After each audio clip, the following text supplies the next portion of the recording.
बिस्मिल्लाहिर्रहमानिर्रहीम। ख़वातीनो हज़रात, मैं ज़ुहैर आसिफ हूँ और आप मेरा यूट्यूब चैनल देख रहे हैं। पाकिस्तान एक और एनर्जी क्राइसिस की तरफ बढ़ रहा है और ये एनर्जी क्राइसिस पैदा हो रहा है सोलर एनर्जी की वजह से। जी हाँ, बिल्कुल सही सुना आपने। वही सोलर एनर्जी जिसके बारे में कहा जाता है कि अगर ये पाकिस्तान में आ गई तो ये पाकिस्तान के एनर्जी क्राइसिस को हल कर देगी। लेकिन यही पाकिस्तान के एनर्जी क्राइसिस में अपना इनपुट डाल रही है। और हैरत की बात यह है कि गवर्नमेंट के बहुत सारे लोग और बहुत सारी पॉलिसीज ऐसी हैं जिन्होंने इस सोलर एनर्जी को हमारे लिए रहमत के बजाय जहमत बना दिया है।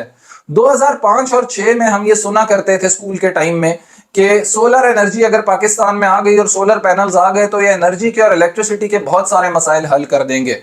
2005-6 में जब मुशर्रफ दौर का इख्तिताम हुआ तो उस वक्त पाकिस्तान एक एनर्जी क्राइसिस की तरफ बढ़ रहा था और पीपल्स पार्टी के दौर में यह एनर्जी क्राइसिस शिद्दत इख्तियार कर गया। बेसिकली पीपल्स पार्टी ही वो जमात है जिसने पाकिस्तान के एनर्जी क्राइसिस को मजीद डीपन किया। 95 में जब बेनजीर की गवर्नमेंट आई तो उन्होंने कुछ मुआहदे साइन किए आईपीपीज के साथ जिन्होंने पाकिस्तान के एनर्जी क्राइसिस को मजीद डीपन कर दिया। 2006 से 7 के टाइम में पाकिस्तान में लोड शेडिंग बहुत ज्यादा रही और पीपल्स पार्टी के दौर में तो लोड शेडिंग बहुत शिद्दत इख्तियार कर गई। लेकिन 2015 और 2016 का जो टाइम था उसमें लोड शेडिंग थोड़ी स्टेबल रही, लेकिन आज भी वही हाल है। लेकिन इस क्राइसिस में एक नई चीज जो है उसने जन्म लिया और वो है बिजली की बढ़ती हुई कीमतें। जी हाँ, बिजली की कीमतें जो है वो 65 रुपए पर यूनिट तक जा पहुंची हैं और पिछली गर्मियों में एक एवरेज कंज्यूमर का बिल जो है वो 40 से 50 हजार रुपए आया था। और इन गर्मियों में भी यही हाल होने लगा है क्योंकि 65 रुपए पर यूनिट तक बिजली कर दी है हुकूमत ने, जो 22 रुपए पर यूनिट से शुरू हुई थी और अब वो 65 रुपए तक जा पहुंची है। और पाकिस्तान एशिया में सबसे महंगी बिजली फराम करने वाला मुल्क बन गया है। देखिए, गवर्नमेंट को तो एहसास ही नहीं है कि गरीब किस तरह अपने बिजली के बिल्स मैनेज कर रहा है। गवर्नमेंट के लोग तो ऊंचे ऊंचे ओहदों पर बैठकर फ्री पर्क्स एंजॉय कर रहे हैं जिसमें उनको free petrol, free electricity, free घर मिल रहे हैं, तो उनको बेचारे गरीब आवाम का ख्याल ही नहीं है। इस क्राइसिस के पैरेलल एक रेवोल्यूशन ने भी जन्म लिया जिसको हम कहते हैं सोलर रेवोल्यूशन। इस हवाले से 2017, 2019 और 2021 में बहुत सारे स्टेप्स लिए गए और बहुत सारी पॉलिसीज बनाई गई। पाकिस्तान ने सोलर एनर्जी को फरोग देने के लिए बहुत सारी पॉजिटिव डेवलपमेंट्स की और इसमें गवर्नमेंट ऑफ पाकिस्तान ने भी एक भरपूर रोल प्ले किया।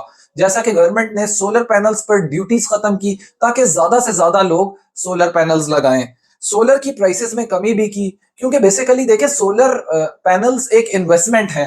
किसी के पास भी 20 से 25 लाख मौजूद होते थे तो वो सोलर पैनल्स अपने घर पे लगवा देता था क्योंकि ये एक अच्छी इन्वेस्टमेंट है और 2 से 3 साल में उसको ये 20 से 25 लाख रिटर्न हो जाते हैं। वो किस तरह होते हैं? क्योंकि लोग जिन्होंने सोलर पैनल्स लगाए हुए हैं वो नेट मीटरिंग करवा लेते हैं। नेट मीटरिंग में ये होता है कि जो इजाफी बिजली आप प्रोड्यूस करते हैं तो गवर्नमेंट आपसे वो बिजली ले लेती है। इस तरह आपका बिजली का बिल भी बच जाता है और गवर्नमेंट आपकी मकरूज भी हो जाती है। और नेट मीटरिंग में जो गवर्नमेंट है वो 19 रुपए पर यूनिट के हिसाब से आपसे बिजली वापस लेती है और सरप्लस पावर जो है वो ग्रिड को चली जाती है। 3000 मेगावाट बिजली जो है वो लोकल सार्फिन प्रोड्यूस कर रहे हैं एक रिपोर्ट के मुताबिक, जो कि आईपीपीज और गवर्नमेंट के लिए बहुत अलार्मिंग सिचुएशन बन गई है। अब गवर्नमेंट सोच रही है कि लोकल सार्फिन पर जो 19 रुपए पर यूनिट के हिसाब से बिजली उनसे ले रही थी उसको कम करके 11 रुपए पर यूनिट कर दे। उसके अलावा गवर्नमेंट ये भी सोच रही है कि सोलर सार्फिन पर टैक्स आयद कर दिया जाए। ऑल्दो गवर्नमेंट ने इसको डिनाई किया है लेकिन फिर भी गवर्नमेंट के अंदर से बहुत सारे लोग इस पॉलिसी पे प्रेशराइज कर दे रहे हैं कि सोलर सार्फिन पे टैक्स लगाना बहुत जरूरी हो गया है। अब गवर्नमेंट सोलर को डिस्करेज क्यों कर रही है? बेसिकली हर गवर्नमेंट चाहती है कि वो आईपीपी से छुटकारा हासिल करे या आईपीपी से रीनेगोशिएट करे। लेकिन अब गवर्नमेंट बेसिकली डर गई है अपनी गलत पॉलिसीज की वजह से क्योंकि उन्होंने जल्दी में आईपीपीज के साथ कॉन्ट्रैक्ट कर दिए थे और अब वो आईपीपीज हमारी इकोनॉमी को मुंह चढ़ा रहे हैं और गवर्नमेंट के पास उनको देने के लिए जो कैपेसिटी पेमेंट्स गवर्नमेंट ने जनरेट करनी है उसमें बहुत मुश्किलात का सामना है। 95 में बेनजीर की गवर्नमेंट ने आईपीपीज के साथ जो मुआहदे किए वो बहुत उजलत में किए और उन मुआहदों के मुताबिक आईपीपीज को जो भी पेमेंट होनी थी वो डॉलर में रिसीव होनी थी। अब होता क्या था कि जब भी डॉलर अप्रिशिएट करता था तो इलेक्ट्रिसिटी की कॉस्ट भी बढ़ जाती थी जिसकी वजह से हमारे सर्कुलर डेट बढ़ता था और हमारी इकोनॉमी पे भी बोझ आने लग जाता था। आईपीपीज के मॉडल जो है वो बहुत सारी कंट्रीज में सक्सेसफुल भी हैं क्योंकि वहां पे कंपटीशन की वजह से हर कोई कम रेट देने की कोशिश करता है। लेकिन पाकिस्तान के केस में क्या हुआ कि पाकिस्तान ने इनसे वीक डील साइन कर ली, उसी तरह जिस तरह चाइना के साथ सी पैक में की थी और यूएसए के साथ भी की थी। यूएसए को हमने बहुत ज्यादा अलाउ कर दिया था अपनी कंट्री में। आईपीपीज में बहुत सारी कंपनीज यूएसए से हैं और उसके अलावा वेस्टर्न कंपनीज भी हैं और कुछ लोकल पावर प्रोड्यूसर्स भी हैं। 2012 में जब राजा परवेज अशरफ प्राइम मिनिस्टर बने तो उन्होंने रेंटल पावर प्रोड्यूसर्स का कॉन्सेप्ट इंट्रोड्यूस किया, यानी रेंट पर पावर प्रोड्यूसर्स हायर कर लो, जिसकी वजह से उन्हें राजा रेंटल का खिताब दिया गया। और इन्होंने जो एग्रीमेंट्स किए आईपीपीज के साथ वो बहुत डेंजरस थे, यानी ये चलते भी ऑयल पर थे। जब ऑयल महंगा होता था तो इलेक्ट्रिसिटी महंगी हो जाती थी, जब डॉलर महंगा होता था तो इलेक्ट्रिसिटी महंगी हो जाती थी। इसीलिए आखिरी 2-3 साल में इलेक्ट्रिसिटी के रेट्स बहुत बढ़े और लोगों ने सोलर लगाने शुरू कर दिए। अब गवर्नमेंट ये सोच रही है कि बिजली के बिलों में लोगों से टैक्स कैसे कलेक्ट किया जाए। एक रिपोर्ट के मुताबिक 10 से 20% आबादी ने पाकिस्तान की सोलर लगा दिए हैं, और जिसकी वजह से गवर्नमेंट को बहुत मुश्किल हो रही है कैपेसिटी पेमेंट्स पूरी करने में। अब गवर्नमेंट को यह डर है कि इसका सारा बर्डन मिडिल क्लास और लोअर मिडिल क्लास कंज्यूमर पर पड़ेगा, जो सोलर अफोर्ड नहीं कर सकता और डायरेक्ट के इलेक्ट्रिक और वापडा से बिजली खरीद रहा है। ये बेसिकली हमारी गलत पॉलिसीज का कसूर है कि हमने आईपीपीज को छूट दी हुई है। गवर्नमेंट को चाहिए कि वो आईपीपीज के साथ रीनेगोशिएट करे, और इमरान खान के दौर में कोशिशें हुई भी है आईपीपीज के साथ रीनेगोशिएट करने की, लेकिन उसका कोई खातिर ख्वाह नतीजा नहीं निकला। गवर्नमेंट का ये कहना है कि अगर हम टैक्स लगाएंगे भी सोलर पर तो ये टैक्स बेसिकली अमीरों पर लगेगा, क्योंकि अमीरों ने तो अपने आप को सोलर लगाकर सेव कर दिया है और बिजली के बिलों का सारा नजला गरीब आवाम पर गिरा दिया है। बट बात गवर्नमेंट की सोच की है। बात यह है कि अमीर को ब्लेम नहीं किया जा सकता। इसमें गवर्नमेंट को अपनी टर्म्स एंड कंडीशंस जो है वो आईपीपीज के साथ रीनेगोशिएट करनी पड़ेंगी।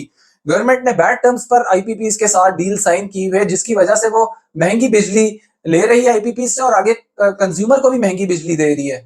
पाकिस्तान में दो तरह के माइंडसेट्स हैं। एक वो जो सोलराइजेशन को प्रमोट करना चाहता है और सोलराइजेशन की अपवर्ड ट्रेजेक्टरी बरकरार रखना चाहता है, और दूसरा वो जिसके कुछ एलिमेंट्स गवर्नमेंट में बैठे हैं और उनके आईपीपीज के साथ स्ट्रॉन्ग लिंक्स हैं, और वो पाकिस्तान में सोलर पॉलिसी को अनफीजेबल बनाना चाहते हैं। अब गवर्नमेंट को ये सोचना है और फैसला करना है कि उसने किस तबके की बात माननी है। क्या पाकिस्तान को रिन्यूएबल एनर्जी की तरफ लेके जाना है या पाकिस्तान को तबाही के दहाने पर धकेलना है। पाकिस्तान की बेसिकली कुछ इंटरनेशनल कमिटमेंट्स भी हैं कि उसने ग्रीन एनर्जी की तरफ जाना है और फॉसिल फ्यूल से अपनी डिपेंडेंस खत्म करनी है। अगर पाकिस्तान ये इंटरनेशनल कमिटमेंट्स पूरी कर लेता है तो उसका दुनिया में एक अच्छा इमेज क्रिएट होगा।